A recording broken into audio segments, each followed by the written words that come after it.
Goeiemôre, baie welkom by kerk. Ons is in SA Gemeente besig met 'n reeks SA Gemeente, die nommer 1 netwerk vir jou lewe, omdat ons glo dat netwerke die lewe moontlik maak. Nie net vir ons om te oorleef nie, maar vir ons om voluit te lewe en werklike verskil te maak in hierdie vreemde wêreld waarin ons leef. Ons almal het netwerke.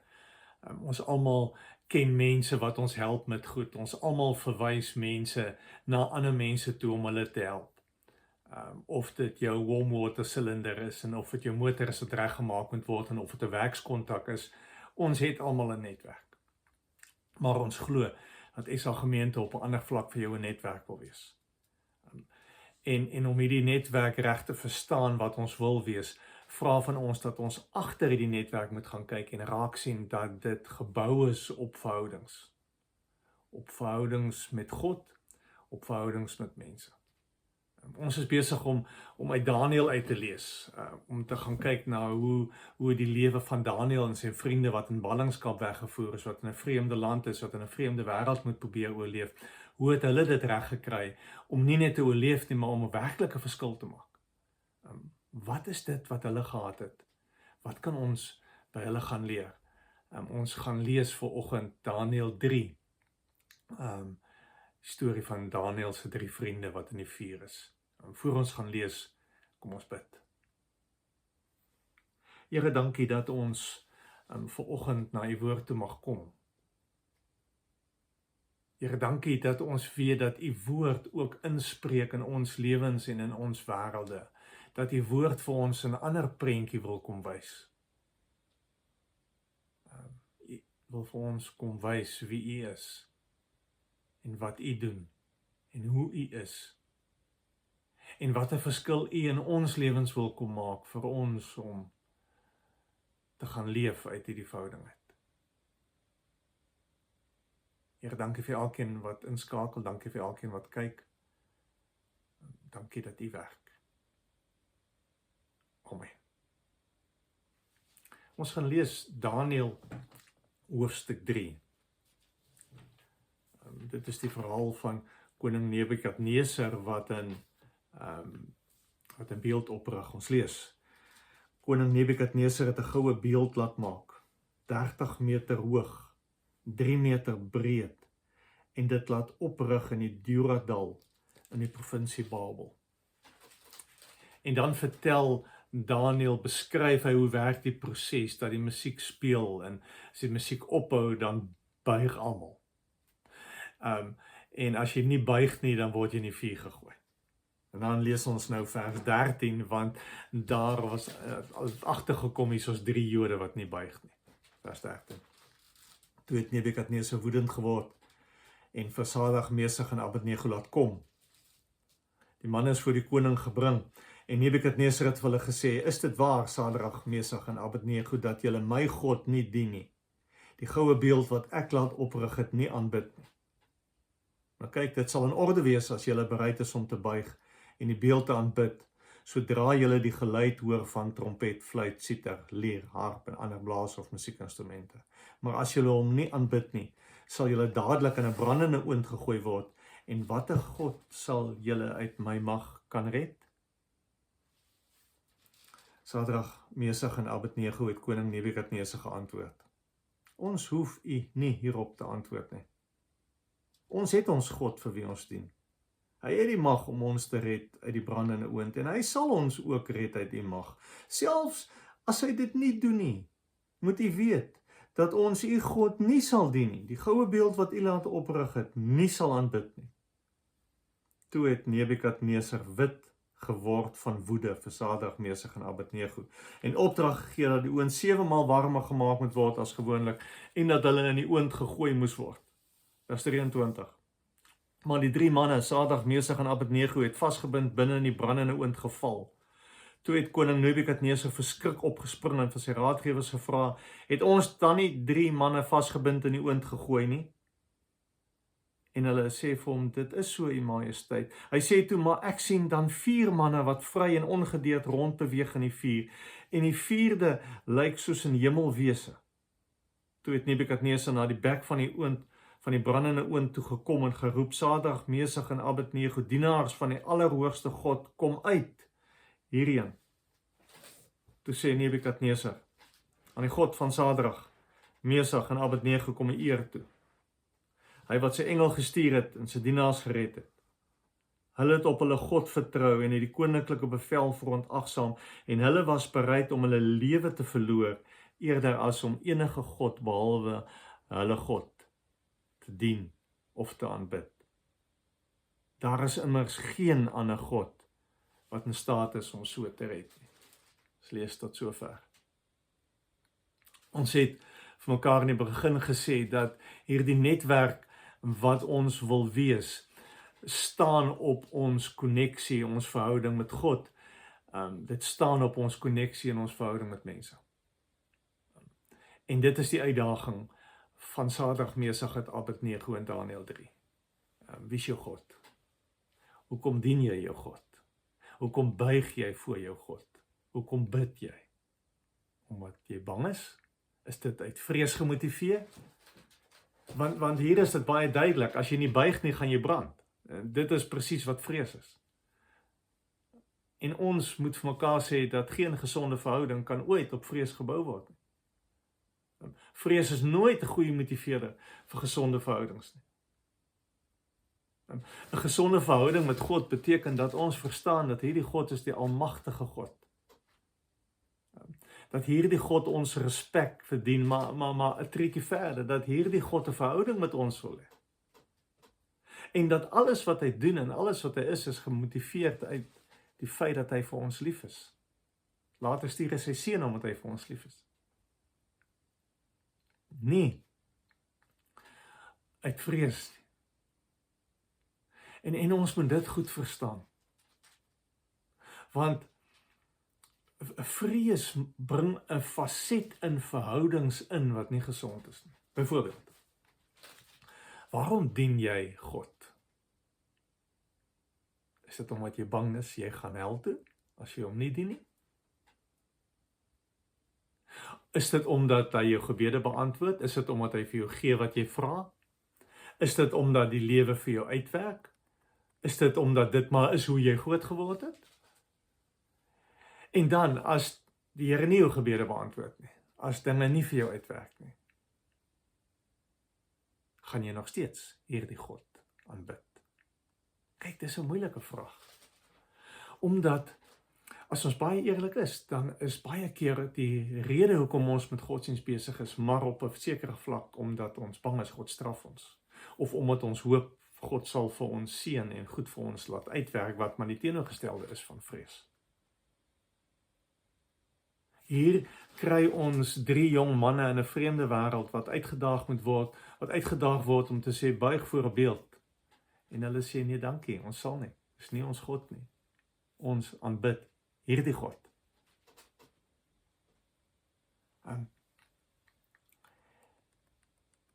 En dan as die musiekinstrumente speel, dan bly hulle staan.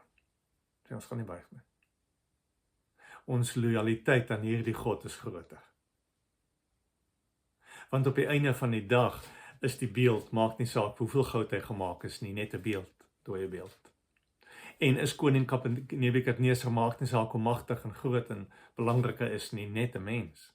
En ons moet dit altyd onthou. Maak nie saak wie die leiers is nie, hulle is net mense. En ons buig nie voor mense nie. Die uitdaging is altyd, is wat mense se opinie vir my belangriker as God se opinie van my? Is my verhouding met God vir my belangriker as die eer wat ek by mense kan kry? En dis 'n uitdaging wat op ons elkeen se tafel die hele dag lê. Want dit is die aanklag teen Sadrag en Mesach van ander vriende of mense wat hulle gedink 'n deel van hulle groep was, is dat die ouetjies buig nie. Hierdie ouetjies gee nie eer aan die koning nie, maar ons gaan nie aan die koning eer gee nie. Ons gaan getrou bly aan ons God. En as ons 'n netwerk wil wees wat 'n verskil maak, dan is dit die heel belangrikste wat ons moet verstaan. Ons eer aan God is die heel belangrikste. Niks kan dit vervang en niks kan in daardie plek staan nie.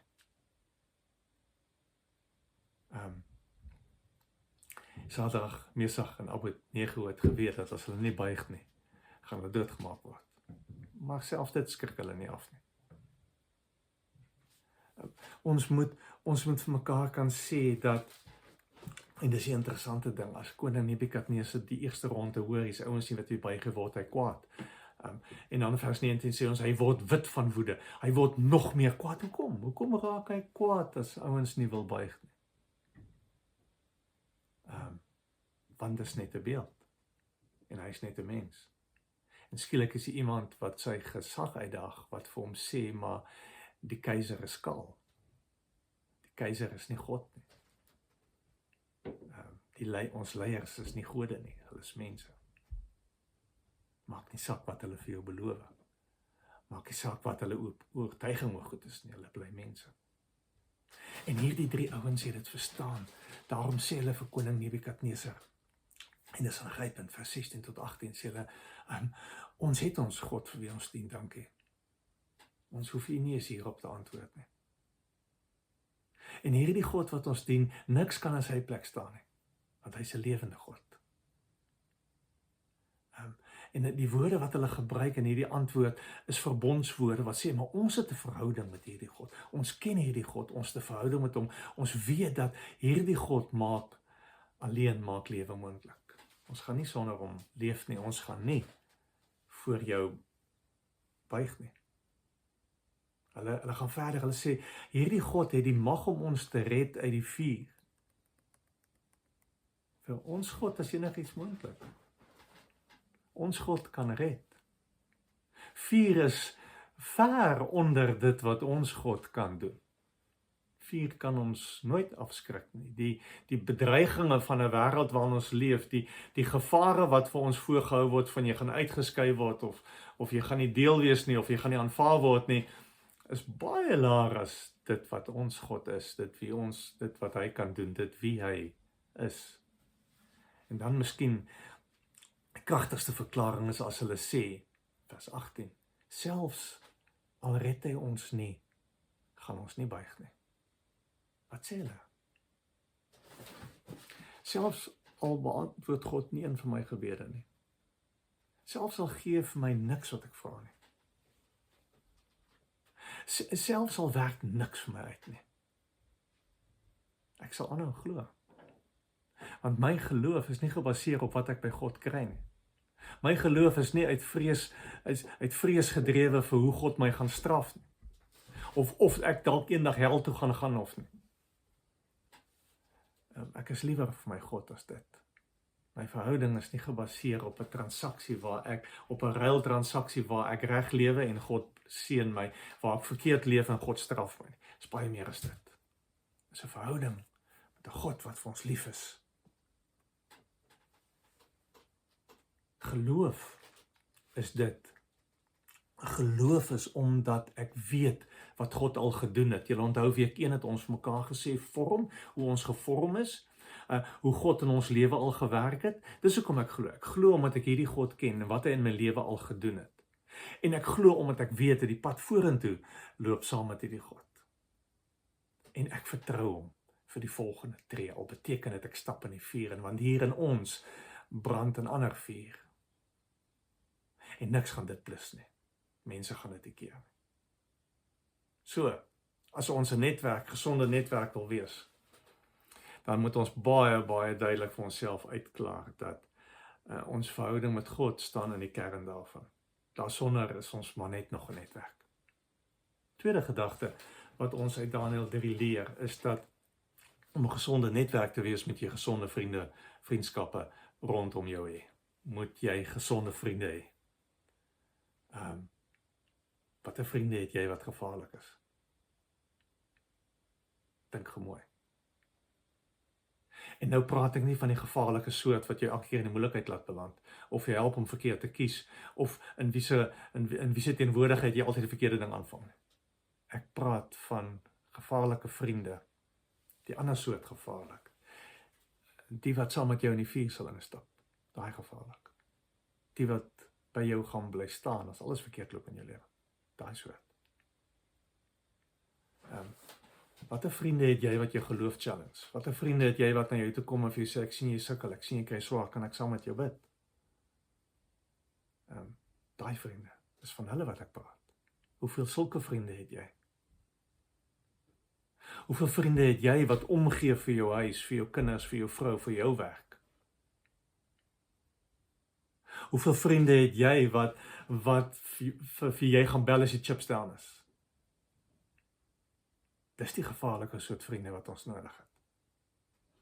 Wie sal saam met jou in die vuur instap? Preek Sondag by Guildford. Ek vra 2 belangrike vrae. En dink gou 'n bietjie. Nommer 1. Dink gou aan 3 preke wat jou lewe verander het. Weet julle? Dis 'n bietjie moeilik, né? Maklike vraag. Dink gou aan 3 vriende wat jou lewe verander het. Dis baie makliker om dit te antwoord. Hoekom? Want verhoudings speel 'n baie belangrike rol in ons vorming en wie ons is en ons gesond wees as feite en inligting. En daarmee sê ek nou nie ons dominees moet minder preek nie. Al wat ek sê is onder alles wat ons probeer doen, staan daar gesonde verhoudings tussen mense waarsonder ons nie 'n netwerk kan wees. Waarsonder ons nie kerk kan wees. Waarsonder ons nie die Here kan dien. Harvard Universiteit het 'n navorsing gedoen oor 75 jaar, 'n studie oor volwasse ontwikkeling. En hulle het oor 75 jaar 'n groep van omtrent 638 19-jariges gevolg dwars deur hulle lewe. Elke jaar vir hulle verhaallyste gestuur. Elke jaar later, soos hulle ouer word, met hulle vrouens en familie begin gesels, met hulle dokters gesels, om te kyk wat is dit in die lewe wat mense gelukkig maak, wat vir mense waarde gee, wat vir mense betekenis gee. En hulle gevolgtrekking was, hoe gesonder die koneksies is waarin jy is, hoe gesonder word jy, gelukkiger is jy. Einde van die storie. Koneksie red jou, loneliness kills. It is the quality of the relationships that matter. En dis presies wat ons hier sien in Daniël 3. Dis presies een van die redes hoekom Daniël hulle daarin kon slaag om 'n verskil te maak in 'n vreemde kultuur, godlose kultuur, omdat hulle 3 saam in die vuur kon instap. Dan sê ons is hier is my vriende. Navorsing sê, dis makliker as ek nie alleen is nie. Ek wil nog 'n tree verder gee. As jy glo dat God vir jou onvoorwaardelik lief is, waarvoor is jy bang? Is jy bang dinge gaan nie uitwerk nie? Is jy bang jy gaan alleen wees? Is jy bang jy gaan werk verloor? As jy glo dat God onvoorwaardelik lief is vir jou, waarvoor is jy bang?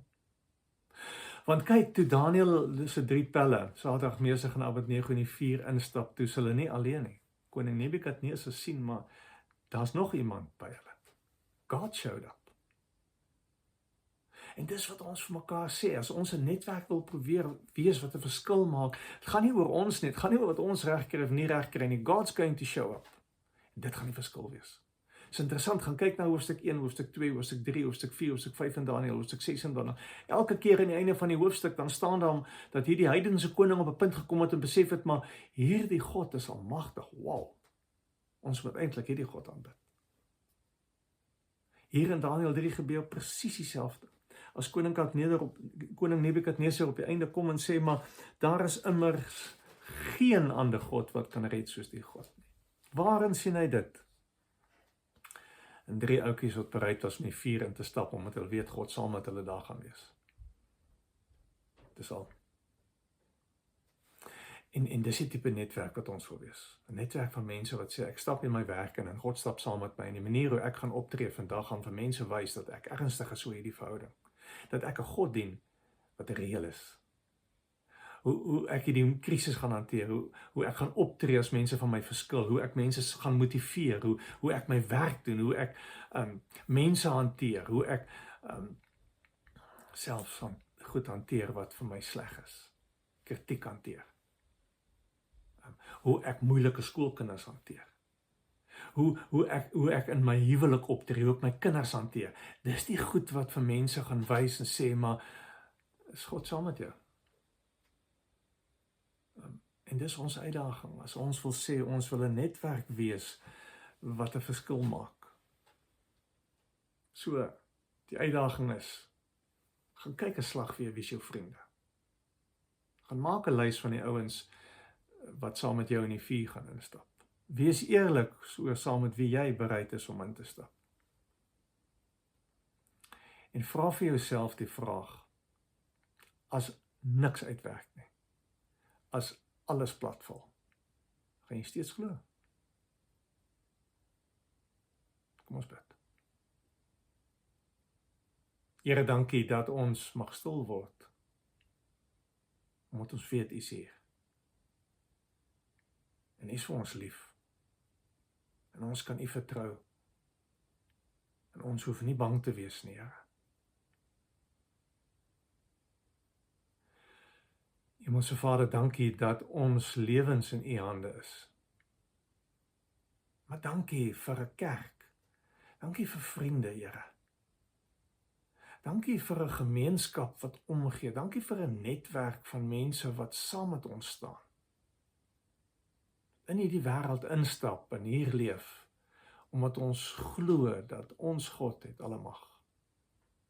En ons God is lief vir ons. Dankie dat ons nie bang hoef te wees nie. Gaan saam met ons in hierdie week. Help ons om vir mense te wys hoe hierdie God ons lewens verander. Bid dit om U naam aan. Amen. Aan die einde van ons dienste kry ons gewoonlik geleentheid vir mense om bydraes te maak. Julle sal sien hier is die slides. Hier is die maniere waarop jy kan gee. Dankie daarvoor. Dit wat ons gee en hoe ons gee is ook 'n getuienis van hoe belangrik hierdie verhoudings vir ons is. So kom ons gee.